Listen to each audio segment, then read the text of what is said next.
I sit alone in my parked car outside Wilson's funeral home, my trembling hands clutching my phone. The screen blurs through my tears, but the message exchange still glares at me like an open wound. My text: Chloe passed. Funeral in 3 days. Megan's one-word reply: okay. Not, I'm so sorry. Not, I'll be there. Just, okay. My phone rings, startling me. Mom's name flashes on the screen. After hours of silence, now she calls. I press the speaker button, unable to trust my voice against my ear. Lauren? Her voice fills the car, too bright for what this day holds. I'm here, I whisper. Honey, about the funeral. She pauses, and something in that hesitation sends ice water down my spine. We can't come. We already promised to help Megan with her housewarming party. The words hang in the air. My mind refuses to process them at first, as if they're spoken in a foreign language. Her housewarming party, I repeat, not a question, a statement of disbelief.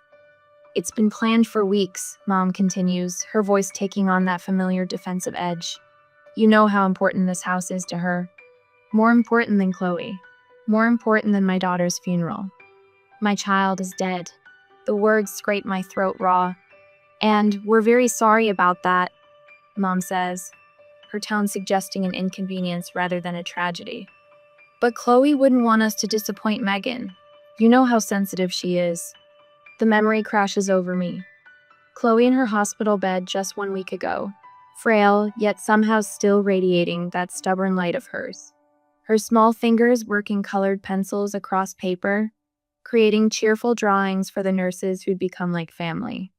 Miss Abby likes purple unicorns, she told me seriously, her tongue caught between her teeth in concentration. And Dr. Miller needs a rocket ship because he told me his son loves space. That same day, the doctor had mentioned possible remission, the first hopeful words in months. I'd stepped into the hallway, fingers shaking, as I dialed Mom's number to share what felt like the first breath after drowning. That's nice, honey, Mom had said, distracted, the clinking of glasses in the background. I'm helping Megan pick out curtains for her new house. The blue ones make the living room too dark, don't you think?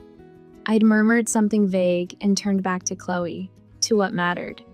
And then came that night, the beeping machines at 2 a.m., the sudden shift in energy as nurses rushed in, the terrible certainty in the doctor's eyes. At 2:20 a.m., I held my daughter's small hand as she slipped away. The machines went silent. The room emptied except for that hollow absence where Chloe's laugh should have been. I sat there for hours, unable to move, unwilling to release her hand because then it would be real. When morning light crept through the blinds, a nurse, Abby with her purple unicorn pin, placed a gentle hand on my shoulder. Would you like me to call someone for you? She'd asked. But there was no one. Not really. Just me. I don't understand, I say now into the phone. This is your granddaughter's funeral. Mom sighs. Lauren, you're being dramatic. Chloe was sick for so long. You've had time to prepare. The rage that flares is so sudden and hot, it steals my breath. I hang up without another word and dial Megan's number instead. Hello? My sister sounds annoyed, as if I've interrupted something important. Mom says you're having a housewarming party on the day of Chloe's funeral. My voice doesn't even sound like mine. Hoarse from crying, hollow with disbelief. The date was set weeks ago, Megan says flatly. She's already dead. She doesn't care when she goes in the ground. I'm alive, and I want to celebrate my new house. The phone nearly slips from my numb fingers. I think of Chloe just months ago, flipping through old photo albums, pointing at pictures of Grandma's house where Megan now lives. If Grandma's house can make someone happy, she'd probably like that, right? Chloe had asked, wise beyond her years even then. I hang up without speaking. What words could possibly answer such cruelty? I stare at the funeral home entrance, its dignified columns and dark wooden doors. Inside, they're preparing my daughter's body while her own family prepares for a party. What kind of family, I whisper to the empty car, chooses a housewarming party over their own flesh and blood's funeral? The question hangs unanswered as determination slowly replaces the grief on my face. My hands stop trembling. I reach for my phone again, but this time I dial a different number. Hello, is this the police department? I'd like to report unauthorized use of my property. The weight of my funeral clothes hangs heavy as I sit across from David, my grandmother's lawyer for 30 years. His office smells of old books and coffee, a familiar comfort in a world suddenly devoid of any. My black dress still carries the scent of lilies from Chloe's service. I'm sorry to drag you here today of all days, Lauren. David's glasses slip down his nose as he shuffles through a manila folder. But after your call, I pulled your grandmother's documents immediately. I nod, my throat too raw for words. 4 hours ago, I watched them lower my daughter's casket into the ground, alone. Here it is. David slides a document across his mahogany desk. The deed to your grandmother's house is still in your name. The transfer to your sister was never completed. The words hit me like a physical blow. That can't be right. I gave Megan the keys last year. Giving keys isn't the same as legal transfer. David taps a finger on the document. According to my records, you said the paperwork could wait. A memory surfaces Mom and Ted, my stepfather, sitting at my kitchen table 3 weeks after Grandma's funeral. Their voices urgent, insistent. Megan needs a fresh start after that messy breakup, Mom had said, stirring her tea with quick, nervous movements. You know how much she loved that house. It should stay in the family, Ted added, his tone reasonable, practiced. You've got your place. Megan has nothing. I'd been numb with grief, still finding Grandma's knitting needles in odd places around her house, still smelling her perfume on the couch cushions. Fine.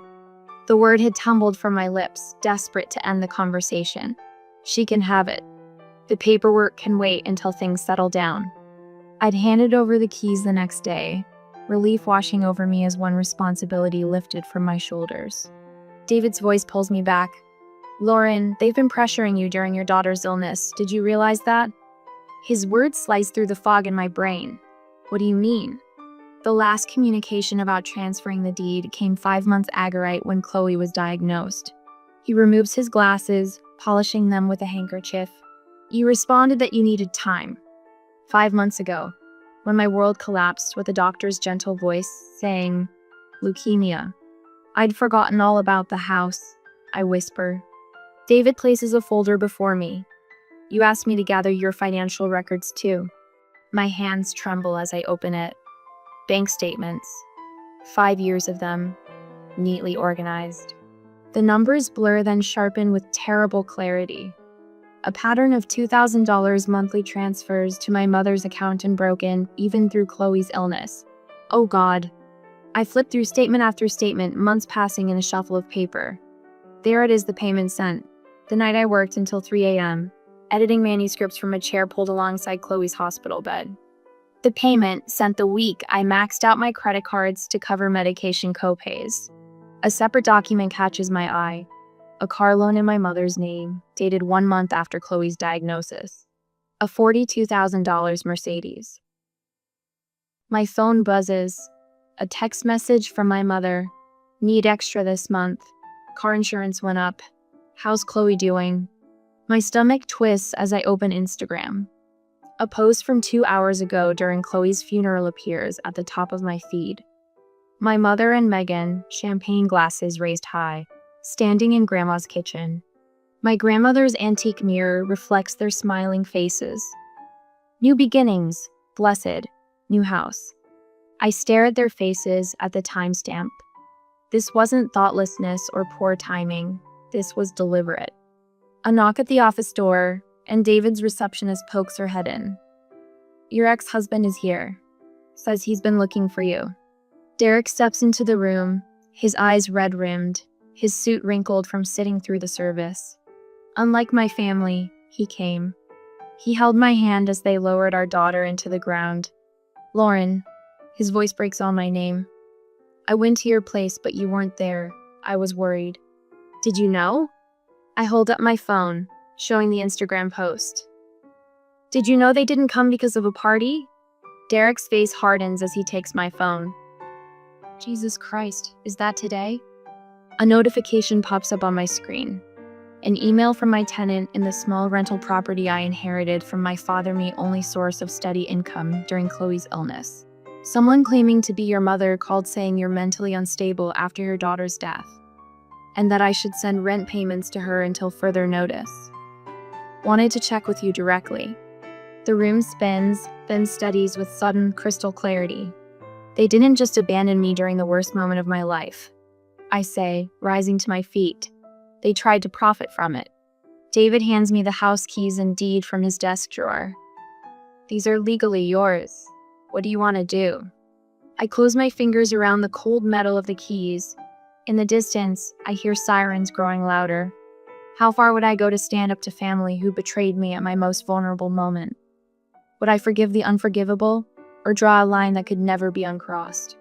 The answer comes with the wail of approaching police cars. My phone buzzes for the 5th time today. I let it vibrate against the kitchen counter, watching it dance closer to the edge with each notification. Another flying monkey sent to do my mother's bidding. Lauren, honey, we're all worried about you. My Aunt Carol's voice fills my voicemail. Your mother says you're not thinking clearly. Grief can make us do things we regret. Just let this house thing go. I delete the message without responding. The phone chirps with a text. This time it's Megan. Some people are just toxic. Cutting them out is self-care. Blessed. Boundaries. New chapter. Below her post is a photo of her lounging in what was my grandmother's sunroom. I set the phone face down. There's another certified letter from her lawyer on my counter, still unopened. Half the neighborhood thinks I'm having a mental breakdown. The other half knows exactly what happened. Mrs. Rivera crossed the street yesterday when she saw my mother approaching, then knocked on my door an hour later with a casserole and quiet solidarity in her eyes. I saw what they did, she'd said simply. My husband's family didn't come to our son's funeral either. Chloe's grave is still fresh, the grass not yet grown over the disturbed earth. I kneel beside the small headstone, running my fingers over her name. I always taught you to be kind, sweetheart, I whisper, placing a small bunch of daisies against the cold stone. But I never taught you to stand up for yourself. I won't make that mistake anymore. The words surprised me with their clarity. For weeks, I felt nothing but a hollow ache where my heart should be. But today, something new stirs beneath the grief. Something with edges. What I'm hearing, Dr. Matthews says, leaning forward slightly in her chair, is remarkable clarity about what happened and what needs to happen next. I blink, surprised by her assessment. Is that unusual? In my experience, yes. Most people who suffered both the loss of a child and family betrayal struggle to separate their emotions from their actions. She makes a brief note on her pad. Your anger is justified, Lauren. That night, I finally tackle Chloe's room. Her rock collection lines the windowsill, each one labeled in her careful handwriting. I sleep through the night without waking, without crying. I wake at dawn with something steady in my chest. Not peace, it's too solid for that. Resolve. My mother's face when she opens her front door is a study in manufactured concern. Lauren. Oh, honey, I've been so worried. She reaches for me, arms open for a race I don't step into. Cut the act, Mom. The mug freezes halfway to her lips. Excuse me? I've been supporting you financially for years while you undermined me. My voice is steady, prizing me. Monthly deposits, even while Chloe was sick. We're family, she says, as if this explains everything. You chose a housewarming party over your granddaughter's funeral. Her face hardens, the sympathetic mask slipping. You're still on about that. Lauren, Megan had people coming from out of town. She switches tactics, tears welling. After all I've done for you. Yes, I say quietly. After all you've done. Derek meets me at the lawyer's office, sliding a folder across the table. The house is still in your name. Your grandmother's will is clear. And the financial records? He nods. Bank statements showing regular payments to your mother for the last 5 years. Emails proving they knew about the funeral. His jaw tightens. Lauren, they were taking your money while you were trying to save our daughter's life. My phone buzzes. The meal train group, letting me know dinner will be delivered. My landlord calls next. That woman your mother, she called, claiming you were unstable and might damage the property. I told her to take a hike. My boss follows. Take all the time you need, Lauren. Your job will be here. The police cruiser pulls up behind my car in front of what was once my grandmother's house. Megan's face when she opens the door is first shocked, then furious. What is this? Miss Parker, the officer says, we're here to explain the legal situation regarding this property. For the next 10 minutes, the officers explain she has been living in the property without legal right, that I have documentation proving my ownership. 48 hours, the older officer says. You have 48 hours to vacate the premises. Megan's tantrum escalates as neighbors peek from behind curtains. I stand silent, neither gloating nor retreating. The older officer pauses beside me. My sister lost a child too. Take all the time you need, ma'am. 2 days later, I sit alone in my grandmother's empty living room. The house feels hollow, Megan's presence scrubbed away, but nothing yet to replace it. I run my hand along the bookshelf and feel something tucked behind the classics my grandmother loved. I pull it out, a folded piece of construction paper, close drawing from months ago. I unfold it with trembling fingers. A stick figure with wild hair stands tall, arms outstretched, a red cape flowing behind. Mommy is scrawled across the top in Chloe's handwriting. A superhero. Tears come again, but different this time. Not the drowning waves of grief, but something cleaner, sharper. I won't just survive this, Chloe, I whisper, pressing the drawing to my chest. I'll show you what strength really looks like. The security company van pulls away from the curb. 4 cameras now watch over the property, one at each corner. The technician's words echo in my head. The cameras upload to cloud storage, anything can be deleted.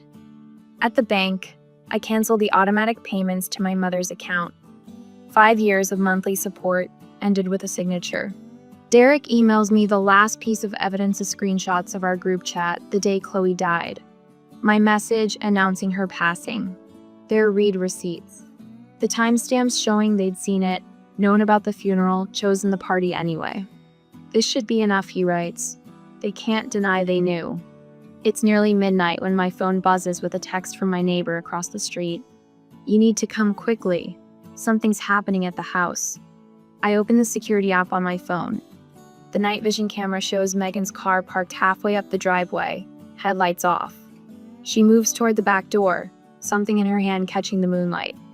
The sound of breaking glass comes through the speaker, a window shattering. My hand doesn't shake as I dial 911. My voice doesn't waver as I explain the situation. And when I grab my keys and head for the door, my face shows only determination. They've taken enough from me already.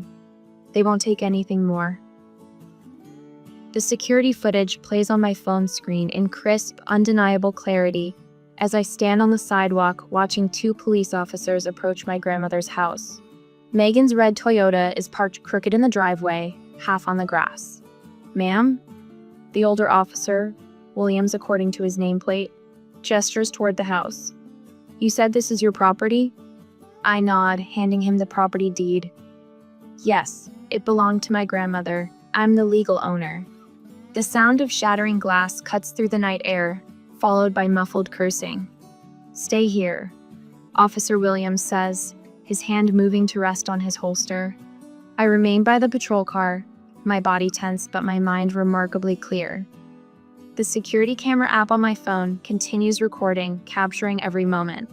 The front door flies open. Megan stumbles out, a baseball bat dangling from her right hand. When she spots me, her face contorts from surprise to rage. You called the cops on your own sister? She lunges forward, but Officer Williams blocks her path. Ma'am, drop the bat, now. She hesitates, then lets it clatter to the porch. This is ridiculous. This is my house. Actually, I step forward, my voice steady. It's not. And the security cameras I installed last week show you breaking the front windows with that bat. Megan's mouth drops open. Her eyes dart to the small camera, mounted under the eaves. I want to press charges, I tell Officer Williams. For vandalism and breaking and entering. This is now a criminal matter, ma'am, he informs Megan as his partner reads her rights. Mom shows up at my apartment the next morning, her eyes red-rimmed, clutching her purse against her chest like armor. I don't invite her in. Lauren, honey, this has gone far enough. Her voice wavers. Families need to stick together. I forgave when you missed Chloe's school plays. I drew the line at missing her funeral for a housewarming party. She reaches for my hand. I step back. Chloe wouldn't want this division in the family. She was such a sweet girl. Don't. My voice drops to a dangerous whisper. Don't use my daughter's name to manipulate me. Something shifts in her expression, the motherly mask slipping to reveal the calculation beneath. Her eyes narrow. You've always been difficult, so sensitive. Her voice hardens. Megan could lose her job over this. Is that what you want? What I wanted was for my mother to hold my hand while my daughter took her last breath. I lean against the door frame. What people want and what they get are often different. By afternoon, Megan's edited video is circulating on Facebook. She's cut together security footage from my cameras, carefully omitting the parts showing her swinging the bat. Comments pile up beneath it, mostly family members expressing outrage at my cruelty to my homeless sister. I don't respond, don't defend, don't explain. Derek calls me after seeing it. Your cousin Mark asked if I'd seen what Lauren did. I set him straight about what really happened at the funeral. You didn't have to do that. Someone should tell the truth. He pauses. Anyone who was at Chloe's funeral knows that. By evening, 3 mothers from Chloe's school have commented with eyewitness accounts of the empty seats in the front row seats reserved for family who never came. Chloe's oncology nurse shares how she sat with me during those final hours when no one else came. The truth emerges without my intervention, like water finding its way downhill. My lawyer calls on Thursday. The cease and desist letters have been delivered. Both your mother and sister are legally prohibited from posting about you on social media now. Thank you. There's something else. The Community Foundation called. They want to establish a children's cancer research fund in Chloe's name. They've already raised $12,000. My throat tightens. I didn't know. Apparently, Derek helped organize it. She pauses. Oh, and I've been getting calls from several people offering character references for you. Your former neighbors, Chloe's teachers, even a church group that used to include your mother. I blink in surprise. Mom's church friends? They saw the truth, Lauren. They're not supporting her version anymore. Later that day, my phone buzzes with a text from my neighbor. You should check social media. Megan's employer responded. I find a statement from the county health department. We are aware of the situation involving one of our employees. Ms. Bennett has been placed on administrative leave pending investigation. My phone rings almost immediately. Mom's number. Lauren. She sobs when I answer. The church group is asking questions. Your father's sister saw Megan's video and called me. Our family reputation. Mom, I interrupt quietly. This isn't about reputation. Megan's been suspended. This is your fault. The old Lauren would have apologized. Would have found a way to absorb blame. No, I say simply. This is about choices. After I hang up, 3 text notifications appear from relatives who previously condemned me. Uncle Jim simply reads, I heard what really happened. I'm sorry. Are you sure about this? My lawyer slides the documents across her desk. Once it's done, there's no going back. I pick up the pen, studying the bold type at the top of the page. Restraining order application. Chloe's voice echoes in my memory. Mommy, why do you always let Aunt Megan be mean to you? I never had a good answer for her then. I do now. Some bridges aren't meant to be rebuilt after they burn. I sign my name with steady hands. As I finish the signature, my phone chimes with a message from my stepdad. We need to work something out, Lauren. This has gone too far. Too far. That's what they call consequences. Not once has anyone mentioned Chloe's funeral, the empty chairs, the absence when I needed them most. Their concern is only for themselves. I placed the signed restraining order in my lawyer's hands. For the first time since Chloe died, I feel the weight on my chest lighten just a little. It was never about the house. I park my car at the curb, watching as Uncle Todd's minivan pulls up behind me. Aunt Melissa and Cousin Jen climb out, their faces arranged in identical masks of concern. My phone buzzes. Mom. Again. The fifth call in 30 minutes. The front door opens before I reach it. My mother stands there, tears already tracking her makeup. Lauren, honey, we've all been so worried. I step back, allowing them inside without a word. They file past Mom, Todd, Aunt Melissa, Uncle Dave, Cousin Jen, and Uncle Pete. No Megan. Of course. Mom reaches for my arm, but I shift just enough that her fingers brush empty air. Let's sit in the living room, I say, my voice steadier than it has any right to be. The room feels smaller with all of them in it. They take the couch, the armchairs, perching like vultures waiting for something to die. Lauren, Todd begins, clearing his throat. Since you discontinued your support, we've had some financial difficulties. I don't answer. Just wait. We never wanted to bring this up during such a difficult time. Jen says, her voice soft as poison. But we're concerned about your mental state. Grief can do terrible things to a person's judgment. Mom dabs at her eyes with a tissue. First, I lost my granddaughter. Now I feel like I'm losing you too. My fingers find the edge of the folder on the side table. I slide it onto my lap. And there's the issue of your rental property, Todd adds. Several neighbors have mentioned concerns. Said you seemed unstable. Are you finished? I ask. They exchange glances. No one speaks. Good. I stand, moving to the center of the room. I didn't invite you here today for reconciliation. I open the folder and remove a stack of papers. Lauren, we're just trying to, Mom starts. 3 months ago, I interrupt. Megan sent me this text when I told her Chloe was dying. I hold up my phone and read, I know it's hard, but some of us still have lives to live. My housewarming is important too. The room goes quiet. And here, I continue, tapping the screen, is my mother's voicemail from the morning of Chloe's funeral. I press play. Mom's voice fills the room. We promised Megan we'd help with her party. She's been planning it for months. I'm sure Chloe would understand. Aunt Melissa shifts uncomfortably. Uncle Dave stares at his hands. I set down the phone and pull out a stack of papers. These are bank statements showing the $2,000 I sent you every month for the past 5 years, including the 3 months Chloe was in hospice. I let the papers fall on the coffee table. And here are my medical bills from the same period. Todd will meet my eyes now. Here's the security footage from 2 weeks ago. Megan breaking my windows. I place a USB drive beside the papers. The police have it too. I turn to face my mother directly. And here's what you didn't know I had. I press play on another recording. Mom's voice. Lauren's always been too soft. Once Chloe's gone, we'll contest Dorothy's will. The house should have gone to Megan anyway. My mother's face drains of color. I have everything, Mom. Every manipulation. Every lie.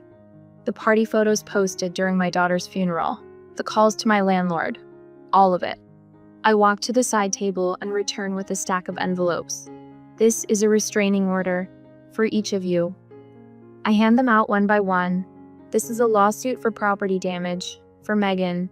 And this, I place the final document on the table, is the deed to grandmother's house, which I've donated to the Children's Cancer Foundation. Uncle Pete stands up. You can't do that. I already have. The papers were signed yesterday. Mom rises, face twisted. You'll regret this when you're all alone. The laugh that escapes me holds no humor. I was already alone when my daughter died. You made sure of that. I cross to the front door and open it. Our family died the day you chose a party over my daughter's funeral. They file out in shocked silence. No one speaks. No one looks back.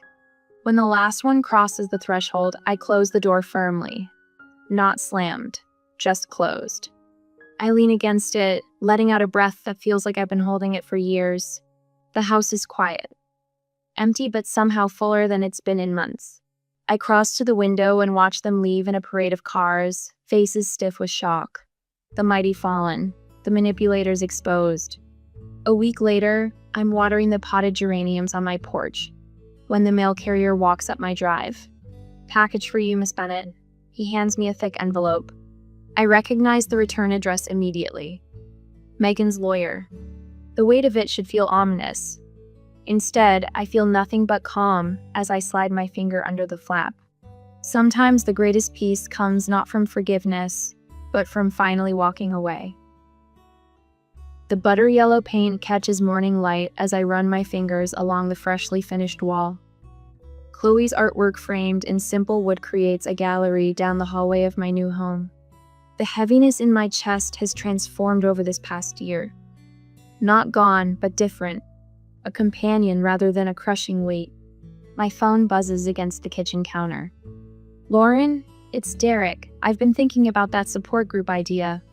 I cradle the phone against my shoulder while watering the potted marigolds. "I've already drafted the mission statement." "Of course you have." His laugh holds no mockery, just warmth. The community center offered their space for free, Tuesday evenings. I glance at my laptop where the words, "After loss, finding strength when family fails you," glow on the screen. It's writing itself, honestly. The cemetery gates stand open, the air crisp with early autumn. Unlike my first visits when each step felt like wading through concrete in me stride, now carries purpose. The polished stone appears before me, Chloe's name catching sunlight. I kneel on the grass, placing her drawing against the headstone.